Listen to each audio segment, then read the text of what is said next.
What's next for transportation energy?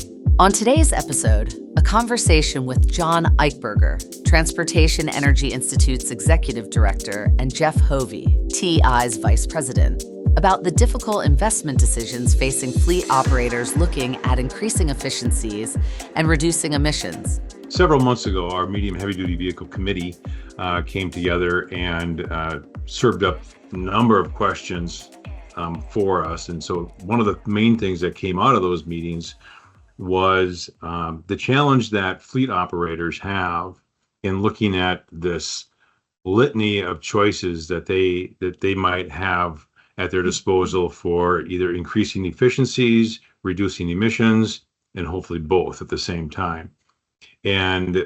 But the problem is that fleet operators, there's a number of choices that they get to choose from.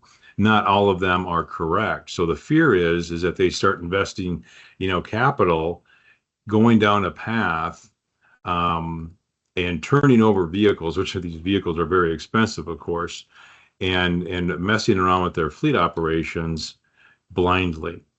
Semi-blindly. They have some background information, but they don't really necessarily have all the information. And so at TEI, the committee decided that working off from some other work that we've done with Canada Government Canada, and building off from some of this work up there for fleet guidance and some tools to help these fleet operators narrow down their options on which ones fit their business the best. So whether it's electric, whether it's CNG, whether it's biodiesel, whether maybe it's just the straight ULSD that they're burning today is their best option. They want to be able to go in there and through the calculator that we created, go in and look at all these options and looking at the price, the ultimate costs for CapEx and these investments, and then as well as the metric tons of CO2 that are avoided depending on the path they go down. And the response has been amazing so far, and it hasn't even been published yet. But we're getting some great response from a number of organizations and fleet operators that we've been showcasing this to. Yeah, I think, our committee really identified the fact that we've got a situation in the commercial vehicle space where, costs are not borne just by the fleet operator, they're borne by other customers and the communities they serve. And so understanding that these fleet operators want to reduce their emissions, whether it be for regulatory purposes, credits, their customers want them to do it, whatever their motivation to reduce emissions is, but they need to do it in a way that is economically sustainable. And they need to look and understand their options. And so the committee came out, and we were talking about this before we even got the paper, was we need to be really looking at work rate.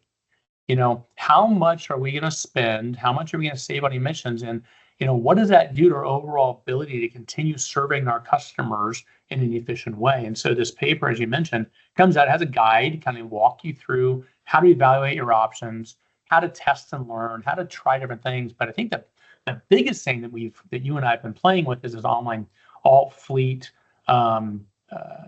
evaluation tool online, where they can go in and customize their options, put in what state they're in, what their vehicle is, what their operating conditions are, how many miles they drive a year, what the cost of their vehicle is, what the cost of an alternative vehicle or alternative fuel is, and everything's customizable. Everything has default values. Everything's customizable as well. And then they hit this magic button, and like you said, it kicks out, okay, here's your cost estimate over the life cycle of the vehicle that you put in, whether it be 5 or 10 years. Here's what's going to cost you to convert to this fuel or this vehicle, and this is what your net savings on emissions is. Sometimes you can make a conversion and actually save money and save emissions. Sometimes you got to pay a little bit more to save emissions. But now you have a cost-benefit relationship and analysis that can help you really make decisions. And because it's customizable, if you're this close to getting to a break even or a positive ROI on the finances, you have the tool going, if I were to finance it differently, if I were to negotiate a lower price, if I were to do this, do that, could I make the numbers pencil out so I can get that emissions reduction and increase my costs? It really is an incredible tool. Yeah, it's so much fun, and for the fleet operator to be able to do that before they even make purchase, right? Like they're doing today. And you and I love this calculator. We've been playing with it nonstop. But I don't want to discount the importance of the guidance document either. Right. There's a lot of smaller fleets. There's thousands and thousands of fleets out there in the country. Mostly we think of like the really big ones, that have a deep bench, and they might have a whole office that this is their only focus.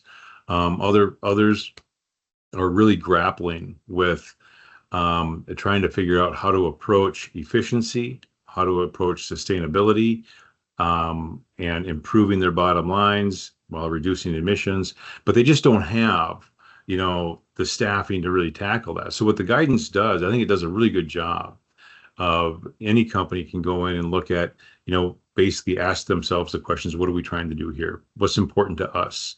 And what's important to us this year, next year, 5 years from now, 10 years from now? And it really kind of helps them bring together the right people internally and to create that focus group. So you're not just talking in a silo, but you're bringing in your CFO, you're bringing in, your equipment folks and maintenance folks and everybody to take a look at this. It does a great job of walking the company through that, and then saying, here's some options, or here's one option, here's some pros and cons, or kind of lessons learned, not really pros and cons, but, be careful of this, or here's some soft costs might be involved here. And oh, by the way, there's some state grant dollars available, but maybe they're not always available. So, you gotta really kind of, watch that. But so the guidance document is really helpful when it's side by side with that. The other thing I like on the guidance document is it really presents, okay, here's your vehicle option, but a vehicle is useless without energy. And so then it says, say you want to go to a BEV or a fuel cell, or you want to go natural gas, or you want to go to use a diesel engine, use renewable diesel or biodiesel. Are you going to be able to access the energy to satisfy your needs? And it helps you start understand and put those two elements into concept together. And then you can go to the calculator and run numbers to see, does it make sense? But if you live in an area that doesn't have certain fuels, don't buy the vehicle that requires that fuel. And the guidance, it sounds simple, but the guidance kind of highlights that, says, there are certain things you can and can't do to acquire energy that your vehicle might need. And that is a limitation on some options, but it's a huge advantage in other options. It really is a great resource. The 1-2 punch of both of the resources really can help fleet managers navigate what they can and might want to do. Yeah, and I love how our medium heavy duty vehicle committee is already looking at what next steps might be for that calculator and that guidance. Right, we had some great meetings. We talked about hybrid. I'll call it hybrid drivetrains because I can't say hybridization. Hybrid drivetrains where we're matching some electric motor with some CNG or some ULSD or different biofuels on a life cycle basis. And so this is some cutting edge stuff that we're looking at. But if this is something that wants to be deployed by a fleet, let's take a look at what those efficiencies might be that could come out of that. And so the committee's got a lot of stuff in front of them right now. And I think this is just one more great stepping off point for them. And it fits perfectly into what the overall objective of TEI is. How do you reduce emissions in the most economically efficient way and preserve access to energy for all communities? And, when you're looking at the medium heavy duty space, it's, 25-30% of the nation's emissions, very small population of vehicles relative to the light duty market, but it's such an important sector. And as trucking organizations say, without trucks, America stops. Yeah. So if we get those trucks cleaner and more economically efficient, it's a win across the board. And that's something I think this resource helps us achieve. What's Next for Transportation Energy is a production of the Transportation Energy Institute. Find out more about us at transportationenergy.org.